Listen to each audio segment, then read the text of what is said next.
Yoruldu duygularım senin yolunda daha. Sevmeye yoktu halım, bezip sonunda daha. O senli arzularım yok olur yoktu daha. Verirem son kararım seninle ayrılığa. Hayalet alovunda o sevgi yandı gitti. Senin günahlarınla bizden utandı gitti.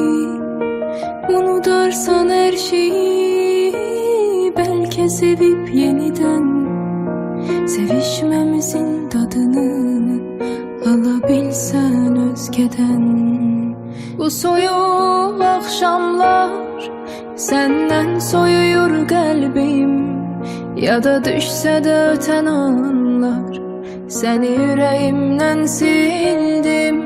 Bu soyuk akşamlar senden soyuyor kalbim, ya da düşse de öten anlar seni yüreğimden sildim.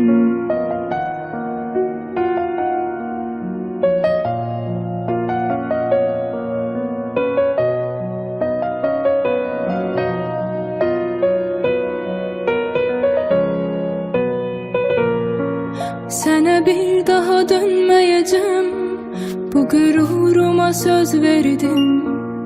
Arasan bile dinmeyeceğim, sükutumla gider derdim. Seni affedebilmez yürek, daha kalmadı hiç değerin. Zaman her şeyi halledecek, bir başkası tutar yerin.